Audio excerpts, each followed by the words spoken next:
Hello दोस्तों, नमस्कार। मैं नरेंद्र कौशिक आपके अपने YouTube channel Kaushik Sanskrit education में आपका हार्दिक अभिनंदन एवं स्वागत करता हूं। हम लोगों ने पिछले वीडियो में चर्चा की थी अव्ययीभाव समास के बारे में। हमने 3-4 उपसर्ग थे, उनके योग में हमें क्या क्या करना है, किन शब्दों के योग में वो उपसर्ग का प्रयोग होता है, वो हमने 3-4 पढ़े थे।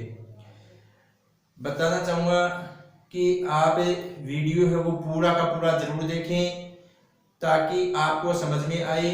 दावा मेरा ये है, विश्वास मेरा ये है कि आप यदि वीडियो पूरा का पूरा वीडियो देखेंगे तो आपका कोई भी प्रश्न है वो गलत नहीं होगा। आपको अच्छी तरीके से, बेहतरीन तरीके से समझ में आएगा। आपका वो प्रश्न है वो प्लस ही होगा। इसके बाद में मैं बताना चाहता हूँ कि पहले वाला जो वीडियो था उसमें एक कमेंट आई थी, करण ने नाम के किसी विद्यार्थी ने की थी। उन्होंने लिखा था 2 शब्द पूछे थे उन्होंने कि सर एक तो अध्यात्मम, एक शब्द तो था अध्यात्मम। अध्यात्मम उन्होंने वो शब्द थोड़ा सा गलत लिख दिया। शायद यदि यही शब्द लिखना चाहते हैं तो वो देख लेना, और यदि दूसरा शब्द है तो वो वापस बता देना। मेरे आइडिया से शायद आप ये शब्द लिखना चाहते थे अध्यात्मम, लेकिन शायद वो कमेंट में दूसरा लिखा है। यदि वो दूसरा शब्द है तो आप वापस कमेंट कर देना। और एक उन्होंने लिखा था अधिराजम। अधिराजम, इन दोनों का उन्होंने पूछा था कि सर इनका क्या बनेगा, इनका क्या बनेगा। तो बताना चाहूंगा मैं आप लोगों को कि अध्यात्मम है। अब यहाँ पे आप खुद ही देख लो कि यहाँ पे उपसर्ग क्या है, अधि उपसर्ग है। कौन सा उपसर्ग है, अधि उपसर्ग है। कौन सा उपसर्ग है, अधि उपसर्ग है। और आगे शब्द क्या है, आत्मन शब्द है। कौन सा शब्द है आगे, आत्मन। तो यानी यहाँ पे आत्म है, लेकिन ये शब्द अपने आप में क्या है, आत्मन शब्द है। और आत्मन शब्द अब मैंने आप लोगों को बताया था कि यदि किसी शब्द के साथ में अधिक उपसर्ग लगा हो, कौन सा उपसर्ग लगा हो, अधिक उपसर्ग लगा हो, तो वहां पे विभक्ति अपने को कौन सी करनी है। तो याद होगा आप लोगों को कि यदि अधिक उपसर्ग है तो विभक्ति कौन सी होगी, सप्तमी विभक्ति होगी। और आत्मन शब्द की सप्तमी विभक्ति होती है आत्मनि। क्या होती है, आत्मनि। कौन सी विभक्ति होती है, सप्तमी विभक्ति एकवचन में होता है आत्मनि। आगे शब्द क्या करना है, इति। आगे शब्द क्या करना है, इति। अब दूसरा शब्द है अपने पास में अधिराजम, यानी एक शब्द तो क्या है अपने पास में अधि, और एक शब्द क्या है राजम यानी राजा। शब्द क्या है अपने पास में, राजा हो गया ना भाई, राजन लिखा है राजा हो गया। तो बताता आप लोगों को कि यदि अपने पास में अकारांत आकारांत शब्द है तो वहां पे अपने को ये स्थिति होती है। तो यदि अपने पास में अधि राजा है, राजा का शब्द रूप होता है वो चलता है राजन शब्द होता है। मुख्य शब्द कौन सा होता है इसमें, राजन होता है। शब्द कौन सा होता है इसमें, राजन। और राजन शब्द की सप्तमी विभक्ति होती है, वो सप्तमी विभक्ति एकवचन होता है, वो होता है रागी। क्या होती है, रागी। तो इसका जो समासिक विग्रह बनेगा वो क्या बनेगा, रागी इति। क्योंकि राजा शब्द के शब्द रूप हो सकते हैं राजा, राजानो, राजाना है, राजानम, राजानो, राज्य है, फिर राज्ञा। इस तरीके से अपने पास में शब्द रूप चलते हैं। तो आशा करता हूं कि आपने यही 2 उदाहरण पूछे होंगे शायद मेरे आइडिया से, और आपको समझ में भी आ गए होंगे। क्योंकि अध्यात्मम आत्मनि इति हो जाएगा, अधिराजम राज्ञी इति हो जाएगा। फिर उन्होंने एक कमेंट और भी लिखा था कि सर आपने एक प्रश्न किया था कि तत्पुरुष का भेद नहीं है। ये एक प्रश्न किया था आप लोगों, उन्होंने कमेंट किया था। तो बताना चाहूंगा मैं आपको, वो जो प्रश्न बनाया था मैंने, वो बताया था कि तत्पुरुष का भेद नहीं है। ये बनाया था मैंने, तत्पुरुष समास से भेद नास्ति, ये बनाया था मैंने। तत्पुरुष समास से भेद है नास्ति। और इसमें मैंने पहला आपको लिखा था, एक लिखा था आपको समानाधिकरण, समानाधिकरण। दूसरा लिखा था आपको मैंने कर्मधारय, कर्मधारय। तीसरा लिखा था आपको द्विगु, द्विगु। और चौथा लिखा था आपको बी और सी। यानी ये स्थिति थी अपने पास में कि यहाँ पे मैंने आपको पूछा था कि तत्पुरुष समास का भेद नहीं है। तो यहाँ पे क्या किया था, बहुत सारे लोगों ने ऐसा प्रश्न आ जाता है, बहुत सारे लोग क्या करते हैं कि ये सोचते थे कि भाई समानाधिकरण का नाम सुना नहीं होता, या फिर क्या है, क्योंकि ये जो दोनों भेद अपने पास में जो क्रमधारी है और द्विगु है, ये दोनों भेद लगभग किसी में आते हैं, समानाधिकरण में आते हैं। क्योंकि क्रमधारी के जो दोनों पद है अपने आप में, पूर्व पद और उत्तर पद दोनों में समान विभक्ति होती है, और द्विगु में भी दोनों में क्या होती है, समान विभक्ति होती है। तो यानी यहाँ पे मैंने आप लोगों को बताया था कि तत्पुरुष समास है उसके दो भेद होते हैं, एक होता है समानाधिकरण और एक क्या होता है व्याधिकरण। तो यहाँ पे यदि ऐसा प्रश्न आ जाता है कि आपके पास में कि इसका भेद नहीं है, तो वहां पे आप क्या है, ये दोनों भेद हैं वो तत्पुरुष समास के नहीं है, समानाधिकरण है वो तत्पुरुष समास का भेद है। चलो ठीक है, अब देखो वापस बताना चाहूंगा आप लोगों को, वीडियो चाहे कितना भी बड़ा बने कितना भी, लेकिन मैं मेरी तरफ से भरसक प्रयास कर रहा हूं कि आपको समझ में आए और आपका कोई भी प्रश्न है वो प्रश्न गलत नहीं होना चाहिए। आपको सफलता प्राप्त करनी ही करनी है और उस सफलता के लिए आपको हर तरीके से तैयारी के लिए तैयार रहना है, तत्पर रहना है। इसलिए वीडियो वो पूरा का पूरा जरूर देखें, चाहे वो कितना भी लंबा हो कितना भी कुछ हो। चलो अब तो समझ में आ गया होगा, मैं आशा करता हूं। जो कर्ण नाम की विद्यार्थी ने ये 3 प्रश्न पूछे थे, मुझे बहुत खुशी हुई इस बात की कि हाँ उन्होंने पढ़ने का अपना जो समझने का तरीका है वो बहुत ही अच्छी तरीके से कर रहे हैं और समझ भी रहे हैं, समझ में आ गए होंगे। और अब भी शंका है तो वापस आप कमेंट में जरूर लिखना। अब चलो आगे चर्चा करते हैं हम। कल लास्ट बताया था मैंने आप लोगों को, जो कल वाला वीडियो था उसमें बताया था आप लोगों की दुस और दुर उपसर्ग है। कौन से उपसर्ग? दुस और दुर। उन दोनों उपसर्गों के अंदर अपने को क्या करना था, ये व्यर्थी अर्थ में करना था। कौन से अर्थ में करना था? व्यर्थी अर्थ में। अब आगे वाला शब्द अपने पास में वो कौन सा है? अभाव अर्थ में। कौन से अर्थ में? अभाव अर्थ में। अभाव अर्थ में, अभाव अर्थ में। तो अभाव अर्थ में जो है अपने पास में उपसर्ग कौन से हैं? निस और कौन सा है? निर। निस और निर, ये दो उपसर्ग है, निस और निर। यानी ये जो दो उपसर्ग है, इन दोनों उपसर्गों के योग में अपने पास में कौन सा होता है? अभाव अर्थ लगता है। जैसे यदि हम देखें अपने पास में, अब जब भी हम विग्रह करेंगे, इसका क्या करेंगे? विग्रह करेंगे। तो विग्रह करेंगे तो कैसे करेंगे? देखो, यदि अपने पास में किसी शब्द के साथ में यदि निस और निर उपसर्ग लग रहे हैं, कौन से उपसर्ग लग रहे हैं? निस और निर शब्द लग रहे हैं, तो वहां पे अपने को करना क्या है? उस शब्द को अपने को कौन सी विभक्ति बनानी है? षष्ठी विभक्ति बनानी है। षष्ठी विभक्ति और वचन शब्द के अनुसार, यानी शब्द में कौन सा वचन होता है वो ज्यादातर उदाहरणों में अपने को मिलेगा क्या? बहुवचन मिलेगा। ज्यादातर क्या मिलेगा? अपने को बहुवचन मिलेगा, लेकिन एक वचन भी हो सकता है।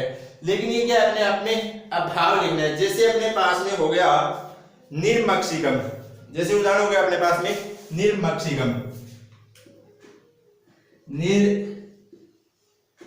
निर्मक्षिकम, निर्मक्षिकम, यानी ये है अपने पास में निर्मक्षिकम, ये शब्द है अपने आप में।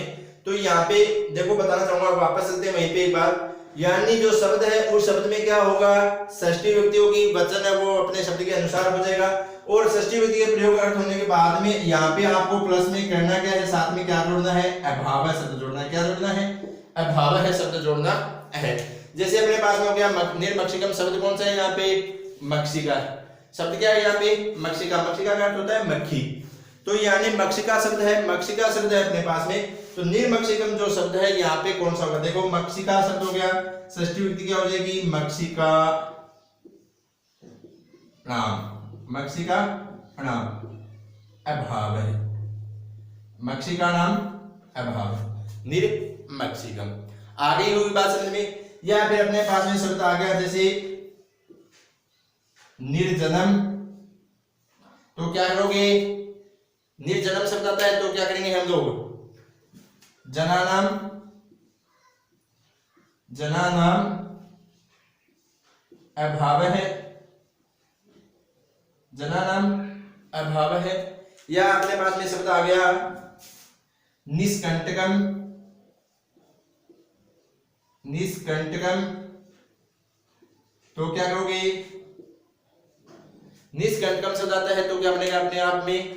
देखो, कंट का नाम, कंट का नाम अभाव है, कंट का नाम अभाव है। तो आप लोगों को समझ में आ गया होगा। एक बार वापस रिपीट कर देता हूं। देखो कि जैसे अपने पास में उपसर्ग किसी शब्द के साथ में ये उपसर्ग लगे, कौन कौन से उपसर्ग लगे? किसी शब्द के साथ में निस या निर उपसर्ग लग रहे हैं, किसी भी शब्द के साथ में। तो ऐसा शब्द देख करके 100% सभी परीक्षार्थी है वो कर देंगे कि यहाँ पे अव्ययभाव समास होगा, यानी समास का नाम पूछ दिया तो वो प्रश्न आपका गलत नहीं होगा, वो तो किसी का भी नहीं होगा। तो किसी का नहीं होगा तो वो आपको कोई फायदा देने वाला नहीं है वो प्रश्न। आपको तो वो प्रश्न ही फायदे देंगे जो किसी को नहीं आता, आपको आता है वही तो आप उसको प्लस करेंगे। तो यहाँ पे क्या है अपने को कि यदि विग्रह पूछे तब बहुत सारे लोग यदि पढ़े हुए होंगे तभी विग्रह कर पाएंगे। तो यदि ऐसा अपने पास में शब्द हो गया जैसे निर्मक्षिकम, अब निर्मक्षिकम यदि अपने पास में पूछ दिया भाई इसका विग्रह क्या होगा, तो मैंने आपको बता दिया कि जिस शब्द के साथ में निस और निर शब्द लगा उपसर्ग लग गया है उस शब्द को हमें करना क्या है, षष्ठी विभक्ति में प्रयोग करना है और आगे क्या लिखना है, अभावः लिखना है। निर्मक्षिकम मक्षिका नाम अभावः हो जाएगा, या निर्जनम होगा तो क्या हो जाएगा, जना नाम अभावः हो जाएगा, या निष्कंटकम है तो क्या हो जाएगा, कंट का नाम अभावः है। तो आशा करता हूं कि ये उपसर्ग है ये आपको समझ में आ गया होगा। स्क्रीनशॉट या लिखना चाहो तो लिख सकते हो।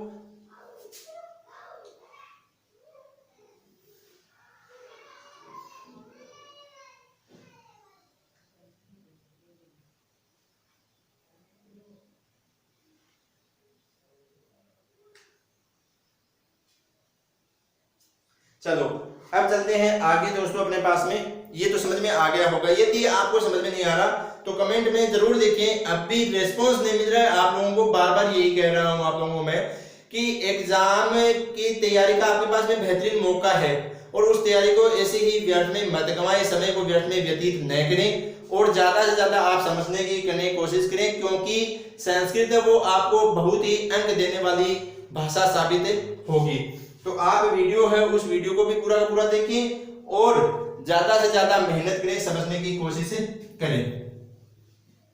आगे अपने पास में जो शब्द है वो कौन सा है, अत्यय है। कौन सा शब्द है अपने पास में आगे, अत्यय है। देखो अत्यय है वो किस उपसर्ग के योग में लगता है, अत्यय शब्द है वो किस उपसर्ग के योग में लगता है। देखो अपने पास में जैसे शब्द है अपने पास में अत्यय है, कौन सा शब्द है, अत्यय। अत्यय यदि अत्यय है शब्द है वो किस उपसर्ग के साथ मिलेगा, अति उपसर्ग के साथ में। कौन से उपसर्ग के साथ में, अति उपसर्ग के साथ में। उपसर्ग कौन सा होगा वहां पे, अति उपसर्ग होगा। देखो यदि किसी शब्द के साथ में यदि अति उपसर्ग है, क्या वो अति उपसर्ग हो किसी साथ में, किसी भी शब्द के साथ में, देखना यहाँ पे अपने पास में अति है वो दो जगह मिलेगा। तो यहाँ पे अपने को ध्यान ये रखना है कि यदि कोई क्रियावाची शब्द है तो वो आगे बढ़ेंगे, क्रियावाची वाला वो होता है असंप्रति अर्थ में होता है वो, ठीक है, वो आगे बढ़ेंगे।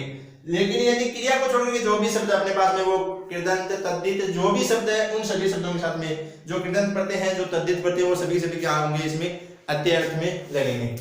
यदि किसी शब्द के साथ में अति उपसर्ग लगा हुआ है तो उस शब्द को अपने को करना क्या है, षष्ठी विभक्ति में बनाना है। कौन सी विभक्ति में बनाना है, षष्ठी विभक्ति में बनाना है और आगे लिखना क्या है, अत्यय। क्या लिखना है आगे, अत्यय। आगे क्या लिखना है, अत्यय। तो यानी कोई भी शब्द है ऐसा तो वहां पे हमें ये करना होगा। देखो जैसे अपने पास में उदाहरण आ गया अति हिमम, उदाहरण क्या आ गया अपने पास में, अति हिमम। तो क्या करोगे, अति हिमम उदाहरण है तो क्या करोगे, यहाँ पे देखो हिम शब्द है, यहाँ पे हिम शब्द के साथ में अति उपसर्ग लगा है तो हिम को अपने को करना क्या है, षष्ठी विभक्ति में करना है। तो हिम शब्द का जो षष्ठी विभक्ति बनेगा वो क्या बनेगा, हिमस्य। क्या बनेगा, हिमस्य अत्यय, हिमस्य अत्यय, ठीक है। और यदि अपने पास में जैसे आ गया अति शीतम तो क्या करोगे, यदि अपने पास में शब्द आ गया अति शीतम तो क्या करोगे, शीतस्य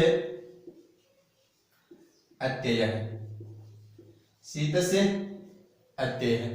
तो यानी कहने का तात्पर्य अपने पास में यदि ऐसा कोई भी शब्द है जिस शब्द के साथ में अति उपसर्ग लगा हुआ मिल रहा है तो हमें करना क्या है, उस शब्द को अपने को षष्ठी विभक्ति में करना है और षष्ठी विभक्ति में प्रयोग करके आगे क्या कर देना है, अत्यय लिख देना है। और भी उदाहरण हो सकते हैं, जैसे उदाहरण हो गया अपने पास में अति धनम तो क्या करोगे, धनस्य अत्यय है। एक बार वापस रिपीट कर देता हूं समझने के लिए, यदि किसी शब्द के साथ में अति उपसर्ग लगा हो, क्या हो, यदि किसी शब्द के साथ में अति उपसर्ग लगा हुआ है तो उस शब्द को अपने को करना क्या है, षष्ठी विभक्ति में प्रयोग करना है और षष्ठी विभक्ति में प्रयोग करके आगे अत्यय है शब्द लिखना है। उदाहरण आपके सामने लिख लो, स्क्रीनशॉट ले लो, जो भी आपकी इच्छा है वो कर लो। एक बात और बता वापस रिपीट कर देता हूं कि यदि अब भी शंका है और यदि अब भी समझ में नहीं आ रहा है तो आप कमेंट में जरूर लिखें। और यदि आप लोगों के मन में ये बैठी हुई बात है कि हमारे समझ में नहीं आता हम कैसे पढ़ें, तो ये आपके मन से जो नकारात्मक सोच है, ये नकारात्मक सोच आप मन से निकाल दो। आपको तैयारी तो करनी ही पड़ेगी, आपको समझना तो पड़ेगा ही पड़ेगा। अब खुद ही देख लो, आप लोग कंपेयर करके जो पीछे वाले टॉपिक है वो हमने पढ़े। हिंदी को आप अपनी भाषा मानते हो तो हिंदी से मिली जुली हुई लगभग है ये, तो आप लोगों को बेहतरीन नंबर प्राप्त करने वाली भाषा यही है। इसके द्वारा ही आप बेहतरीन नंबर प्राप्त कर सकते हो। इसलिए आप समझने की कोशिश करो, सहायता मांगो। आप लोग सहायता भी नहीं मांग रहे ना, आप तो केवल बस दिमाग में बैठा रखिए ये बात, ये समझ में नहीं आ रहा तो वो दिमाग से हटा दो। दिमाग में बैठी हुई बात है, आपको फिर नकारात्मक जो सोच है आपके दिमाग में, वो आपके जो आगे जो सफलता होगी वो भी अपने पास में नकार अर्थ में ही आएगी। इसलिए नकारात्मक सोच हटाओ, सकारात्मक सोच लेकर के आओ और मन में ये विश्वास रखो कि हाँ हमारे समझ में आ रहा है। इसे आगे अपने पास में है असंप्रति अर्थ में। आगे क्या अपने पास में असंप्रति अर्थ में, वो पढ़ते हैं। लिख लिया होगा शायद, आप लिख लिया होगा। यदि नहीं लिखा है तो आप स्क्रीनशॉट ले लिया करो ताकि बाद में लिख लिया करो और समझ लिया करो।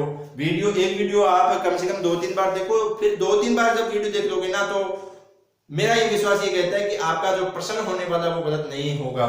चलो आगे चलते हैं। आगे है असंप्रति अर्थ में। आगे क्या है अपने पास में असंप्रति अर्थ में। कौन से अर्थ में है? असंप्रति अर्थ में। कौन से अर्थ में? असंप्रति अर्थ में। वही है स्थिति, सेम की सेम वही है। क्या है अपने पास में कि यदि अपने पास में किसी शब्द के साथ में कौन सा उपसर्ग मिलेगा? अति उपसर्ग मिलेगा। कौन सा शब्द उपसर्ग मिलेगा? अति। देखो यहाँ पे जो शब्द होगा, वहां पे मैंने ये बताया था आप लोगों को, अति शब्द। यहाँ पे अति उपसर्ग के साथ में शब्द क्या होगा अपने पास में? क्रियावाची शब्द होगा। क्या होगा? क्रियावाची शब्द होगा। कौन सा होगा? क्रियावाची। और आप लोग समझते भी हैं कि क्रिया होती क्या है, क्योंकि लगभग आप लोगों को हिंदी है वो तो आपको आती है, तो क्रिया किसे कहते हैं वो आपको पता ही है। और क्रियावाची शब्द कौन से होते हैं वो भी पता है, जैसे रोना, धोना, खाना, पीना, बैठना, उठना। और वही संस्कृत में क्या होती है अपने आप में? संस्कृत में वो क्या होती है अपने आप में?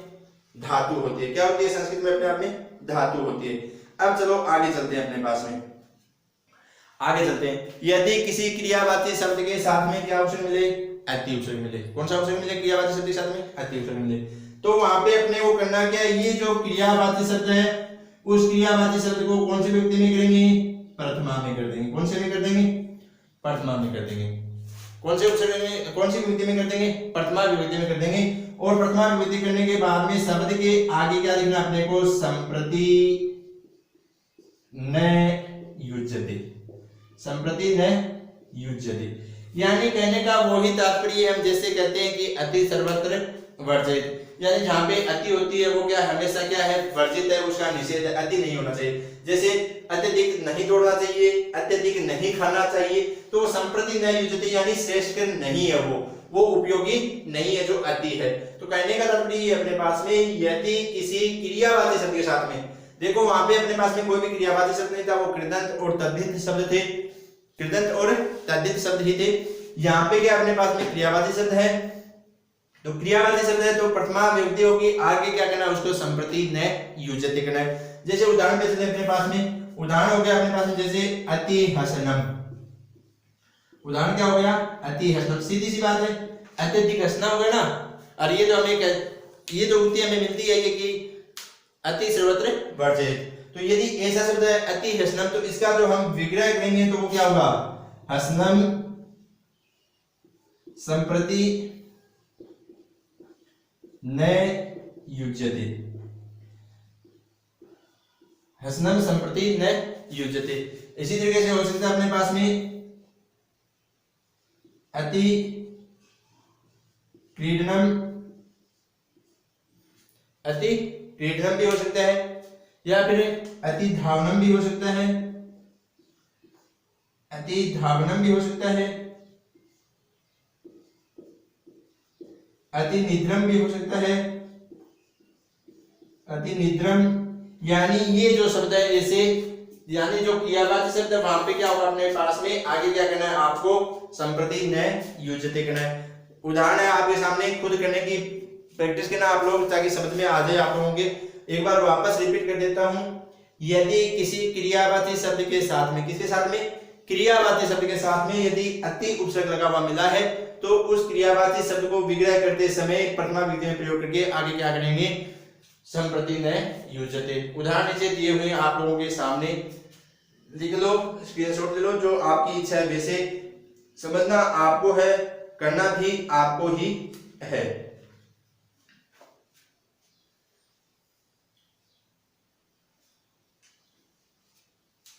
चलो दोस्तों, अब चलते हैं आगे अपने पास में।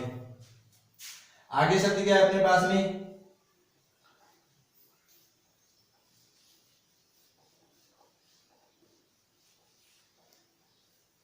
आगे शब्द कौन सा अपने पास में, आगे शब्द है शब्द प्रादुर्भाव है। शब्द प्रादुर्भाव यानी प्रादुर्भाव अर्थ में, किस अर्थ में, प्रादुर्भाव अर्थ में, किस अर्थ में, प्रादुर्भाव अर्थ में।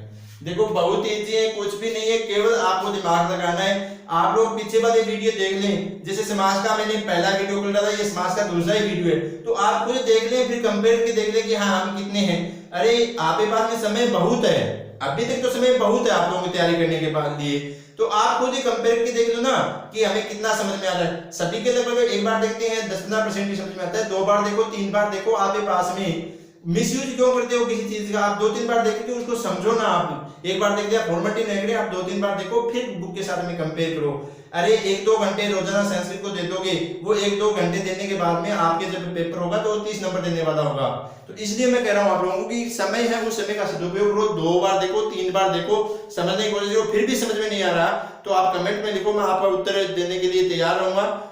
आपको तो मैं जरूर संतुष्ट करने की कोशिश करूंगा आप लोगों को, और आपको समझाने की भी कोशिश करूंगा। तो वीडियो वो देखें, एक बार भी नहीं आ रहा है, 2 बार देखें, 3 बार देखें, फिर भी यदि कोई शंका लग रही है तो फिर वो पूछें, बुक की हेल्प से तैयारी करें। जैसे अपने पास में शब्द आ गया प्रादुर्भाव, क्या आ गया, प्रादुर्भाव। ये किस अर्थ में आता है, यदि किसी शब्द के साथ में कौन सा अव्यय लगा हो, इति अव्यय लगा हो। कौन सा अव्यय लगा हो, इति। इति उपसर्ग नहीं होता है, इति क्या है अपने आप में एक अव्यय। यदि किसी शब्द के साथ में क्या है, इति लगा हुआ है, क्या लगा हुआ है, इति अव्यय लगा हुआ है किसी शब्द के साथ में, तो अब हमें करना क्या है, उस शब्द को लिख के आगे क्या करना है आपको, उस शब्द को लिखने के बाद में हमें करना है, जैसे कोई भी शब्द अपने पास में इति वाला, तो क्या करना है अपने को।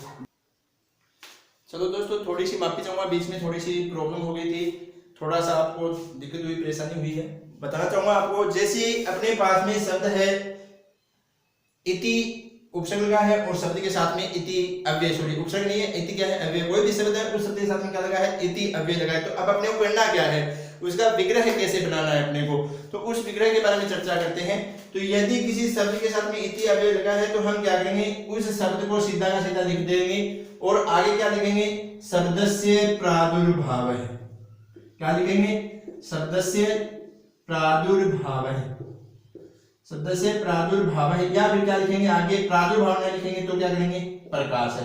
कहने का तात्पर्य ये अपने पास में कि यदि ऐसा शब्द है तो वो शब्द क्या अपने आप में कि उस शब्द, ये शब्द अपने आप में उत्पन्न है और ये शब्द अपने आप में क्या है, प्रकाशित है। तो शब्द से प्रादुर्भाव लिखा हुआ मिलेगा, या फिर क्या लिखेगा, शब्द से प्रकाश है। ठीक है, जैसे अपने पास में उदाहरण पे चले, जैसे उदाहरण है अपने पास में इति रामम। उदाहरण क्या अपने पास में, इति रामम। क्या उदाहरण है, इति रामम। अब जब इति रामम का जब हम विग्रह करते हैं तो वो विग्रह कैसे करेंगे, इति रामम का विग्रह करने पे हमें क्या होगा, जैसे राम शब्द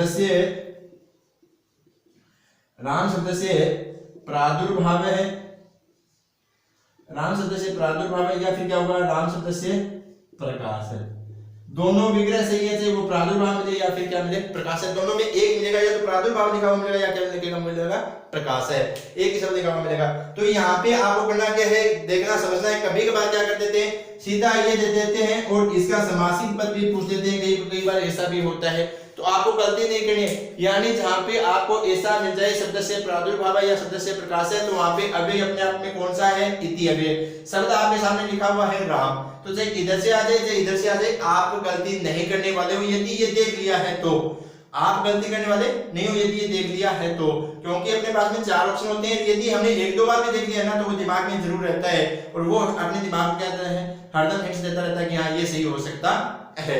इसके बाद में और भी उदाहरण, जैसे अपने पास में उदाहरण आ गया इति हरि, क्या उदाहरण आ गया, जैसे अपने पास में इति हरि आ गया तो क्या करोगे, इति हरि आ जाएगा तो क्या करोगे, हरि शब्द से प्रादुर्भाव है, हरि शब्द से प्रादुर्भाव है या फिर प्रकाश है, हरि शब्द से प्रादुर्भाव है या फिर हरि शब्द से प्रकाश है, हरि शब्द से प्रादुर्भाव है या फिर हरि शब्द से प्रकाश है। और भी शब्द आ सकते हैं, जैसे इति लतम भी आ सकता है, इति लतम, इति कृष्ण। तो यानी आपको करना क्या है, जो शब्द है उस शब्द को सीधा लिखना है और आगे क्या करना है, उसको शब्द से प्रादुर्भाव करना है या फिर क्या करना है, शब्द से प्रकाश है करना है। एक बार वापस आपको रिपीट कर देता हूं, देखो अपने पास में यदि किसी शब्द के साथ में कौन सा अव्यय मिल गया, इति अव्यय मिल गया, कौन सा अव्यय मिल गया, इति अव्यय मिल गया, तो हमें करना क्या है, उस शब्द को सीधा लिखना है, उस समासिक पद का विग्रह करते समय सीधा शब्द लिखा और शब्द के आगे लिख दिया, क्या लिखा, शब्द से प्रादुर्भाव है या शब्द से प्रकाश है। जैसे उदाहरण अपने पास में इति रामम, इति हरि, इति लतम, लता शब्द से प्रादुर्भाव है या लता शब्द से प्रकाश है। आशा करता हूं कि ये अव्यय है ये भी आपको समझ में आ गया होगा। बार बार ये कह रहा हूं आपको कि मैं यही कोशिश कर रहा हूं, भरपूर कोशिश यही कर रहा हूं कि आप लोगों को समझ में आए और आपका आने वाला प्रश्न है वो गलत न हो। अब डिपेंड आपके ऊपर है कि आप उसके लिए कितने तैयार हो या कितनी मेहनत कर रहे हो, वो आपके ऊपर है। चलो अब आगे चलते हैं, अपने पास में आगे वाला है वो है पश्चात अर्थ में। किस अर्थ में, पश्चात अर्थ में। लिख लिया होगा शायद या फिर स्क्रीनशॉट भी ले लिया होगा। कोई भी शंका समस्या है उसका निवारण करते रहेंगे कमेंट के द्वारा, वो जरूर करना आप लोग।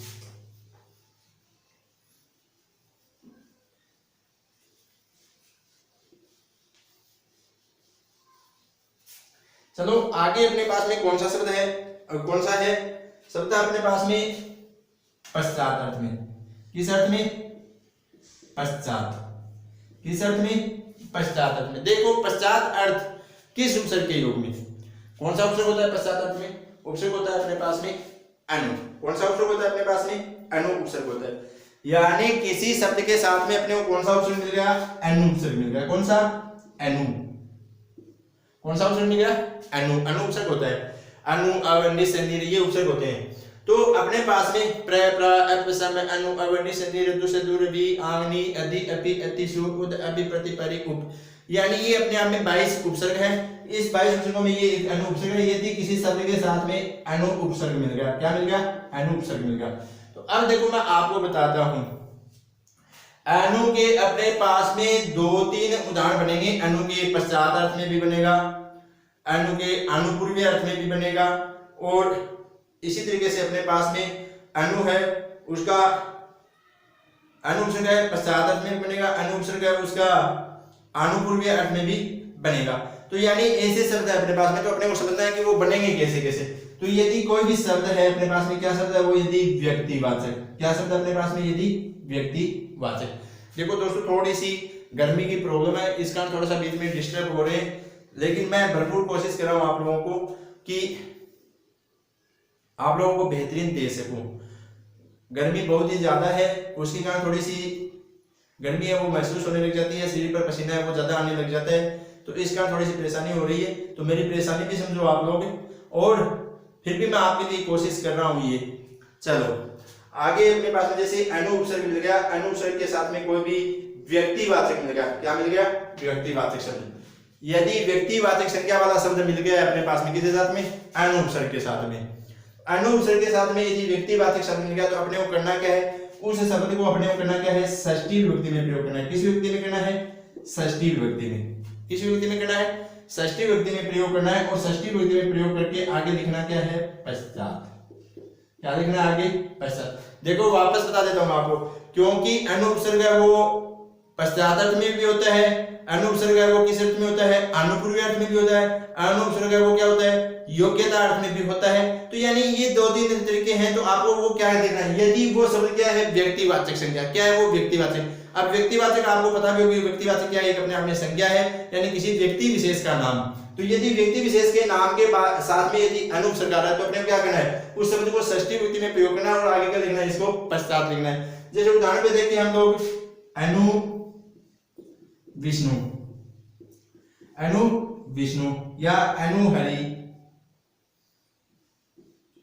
अनुहरि या फिर अनुरामम, अनुरामम या फिर अनुलतम, अनुलतन। यानी ये ऐसे शब्द है, यानी यहाँ पे क्या है, व्यक्ति विशेष से है सभी के सभी। तो यदि ऐसे शब्द आ रहे हैं तो अपने को करना क्या है, उस शब्द को अपने को क्या करना है, षष्ठी विभक्ति में करना है। किस में करना है, षष्ठी विभक्ति में प्रयोग करना है। और षष्ठी विभक्ति में प्रयोग करके आगे क्या लिखना है, इसको पश्चात लिखना है। क्या लिखना है, आगे पश्चात लिखना है। जैसे अनु विष्णु है, विष्णु शब्द का षष्ठी क्या होगा, विष्णु हो। क्या होगा, विष्णु हो। देखो शब्द रूप तो आपको याद करने ही करनी है, और शब्द रूप का याद करने का आपको तरीका भी मैंने बता दिया है। जो लोग वो तरीकों को अपना रहे हैं वो तो बेहतरीन तरीके से कर लेंगे, और फॉर्मेलिटी ऐसी है, घर वालों के पैसे बर्बाद करने तो वो आपके ऊपर खुद ही है, निर्भर है आपके ऊपर कि आप कैसे उनको बर्बाद करते हो या उनका सदुपयोग करते हो। या फिर अपने पास जैसे अनुहरि है तो क्या होगा, हरि ही पश्चात। आगे वाला कौन सा है, अनुरमम, तो क्या करोगे,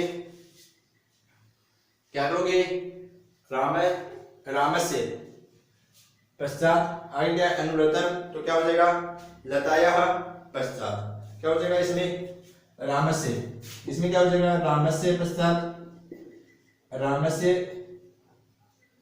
पश्चात। आगे वाले में क्या हो जाएगा, लतायाः, लतायाः पश्चात, लतायाः पश्चात। तो यानी कहने का तात्पर्य अपने पास में कोई भी ऐसे शब्द हैं, वापस रिपीट कर देता हूँ, एक बार वापस लिख देना, रिपीट कर देता हूँ, क्योंकि अनु उपसर्ग का वो 2-3 उदाहरणों में एक ये हो गया, अनुपूर्व में भी होगा, तो वो आगे पढ़ते रहेंगे तो अपने आप समझ में आ जाएगा। चलो यहाँ बता देता हूँ, यदि किसी व्यक्तिवाचक शब्द के साथ में, व्यक्तिवाचक का मतलब क्या होगा, व्यक्ति विशेष का नाम, व्यक्ति विशेष का नाम है व्यक्तिवाचक शब्द, उसके साथ में यदि कौन सा उपसर्ग आ रहा है, अनु उपसर्ग आ रहा है। कौन सा उपसर्ग आ रहा है, अनु उपसर्ग आ रहा है। तो हमें करना क्या है, उस शब्द को षष्ठी विभक्ति में प्रयोग करना है। किसमें करना है, षष्ठी विभक्ति में प्रयोग करना है, और आगे लिखना क्या है, पश्चात लिखना है। क्या लिखना है, आगे पश्चात। जैसे अनु विष्णु क्या षष्ठी विभक्ति में प्रयोग किया, विष्णु हो। विष्णु शब्द, विष्णु शब्द का षष्ठी विभक्ति एक वचन होता है विष्णु, और शब्द रूप वो तो आपको याद करने ही पड़ेंगे। तरीका मैंने आप लोगों को बता दिया है, यदि किसी ने वो तरीका नहीं देखा है तो इससे जस्ट जो पहले वीडियो बनाए हैं मैंने 2-3, उनमें वो तरीका मिल जाएगा, क्योंकि मैंने बता दिया आपको याद करने का तरीका। और आपको शब्द रूप तो याद करने ही करने पड़ेंगे, क्योंकि शब्द रूप से आप 2 से 3 प्रश्न कमाने वाले हो। क्यों, ये तो यहाँ पे अपने पास में शब्द रूप का ध्यान रखना पड़ेगा, विभक्ति कौन सी होगी, क्योंकि विष्णु हो पश्चात में ऑप्शन में दिया होगा और विष्णुवस्य पश्चात में दिया हुआ आएगा, तो वहां पे आप गलती कर दोगे। क्योंकि राम का तो लोग सभी को याद रहता है, तो वो रामस्य है तो वो विष्णुवस्य कर देते हैं। खुद विद्वान बनते हैं ना, तो वो विद्वान बनने वाली गलती आपको महंगी पड़ जाएगी। इसलिए आपको शब्द रूप याद करने पड़ेंगे। एक आप यहाँ से नंबर मान लोगे, एक सीधा नंबर का प्रश्न आता है, आपको किसी शब्द रूप का दिया होगा, षष्ठी विभक्ति क्या होगी, पंचमी विभक्ति क्या होगी, वो कमा लोगे। एक आपको वाक्य संशोधन दिया होगा, उसमें कमा लोगे। तो यानी 2-3 प्रश्न है वो शब्द रूप के ऊपर डिपेंड है, और शब्द रूप है वो कोई मैं यहाँ पे बताऊंगा तो टाइम वेस्ट करना ही है। आप लोगों को बुक आपके पास में ही है, तरीका मैंने बता दिया कि आप इस तरीके से याद कर सकते हो, तो 2-3 प्रश्न आप गलत नहीं होंगे उस तरीके से। यदि किसी ने आज पहली बार वीडियो देखा तो पहली वाले वीडियो में देखो, मैंने बेहतरीन तरीका बताया याद करने का, और आप करके देखना वो तरीका, यदि याद ना हो तो फिर देखना।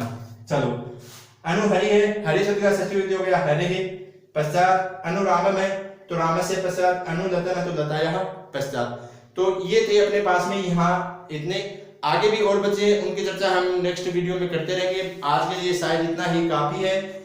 फिर बताना चाहता हूँ आप लोगों को दोस्तों, मेहनत आपको करनी ही करनी पड़ेगी, और बहुत ही मेहनत करनी पड़ेगी। मेहनत करोगे तभी आपको सफलता प्राप्त होगी दोस्तों। तो मेहनत करो, कोई चीज समझ में नहीं आ रही है तो अपने मार्गदर्शक से जो भी है उससे सहायता मांगो, वो जरूर आपकी सहायता करेगा। मेहनत करोगे तभी आप लोगों को क्या होगी, सफलता प्राप्त होगी। चलो दोस्तों, यदि आज का पढ़ाया हुआ आपको अच्छा लगा, यदि आज का पढ़ाया हुआ आपको बेहतरीन तरीके से समझ में आ गया, क्योंकि मेरे को तो ये विश्वास है कि मैं बेहतरीन तरीके से आप लोगों को समझा रहा हूँ, लेकिन उस विश्वास का रिस्पॉन्स तो मेरे को तभी मिलेगा जब आप लोग वापस रिपीट में कुछ मेरे को बताओगे, कुछ कमेंट में लिखोगे, तभी मेरे को पता चलेगा। तो यदि अच्छा लगा है, यदि बेहतरीन लग रहा है और यदि आपको सहायक सिद्ध हो रहा है तो आप जरूर इस चैनल को सब्सक्राइब जरूर करें, क्योंकि अभी सब्सक्राइबर उतनी नहीं हुई है जितनी मैं सोच रहा हूँ। क्योंकि मैंने आप लोगों को बताया था 1000 सब्सक्राइब होते ही लाइव क्लास से जुड़ेंगे और लाइव क्लास होते ही आप लोगों को और भी अच्छे तरीके से, क्योंकि जो भी समस्या होगी वो तुरंत हाथों हाथ आपके सामने उसका समाधान हो जाएगा। तो वो भी नहीं हो रहे, तो इसलिए बार बार मैं कह रहा हूँ कि चैनल उसको सब्सक्राइब करें और ज्यादा से ज्यादा अपने जो फ्रेंड्स हैं उसके साथ में शेयर करें और उनसे भी कहें कि आप चैनल को सब्सक्राइब करें। क्योंकि मेरा तो ये विश्वास कर रहा है कि मैं बेहतरीन तरीके से समझा रहा हूँ और आप भी बेहतरीन तरीके से समझ रहे हो। यदि अब भी कोई आपको शंका या समस्या है तो आप बताओ जरूर कि हाँ हमें ये चीज और बताने की कोशिश करूँ, मैं कोशिश करूंगा वो भी बताऊँ, आपको बेहतरीन तरीके से बताऊँ। मेरा ध्येय ये है कि आप सफलता को प्राप्त करो।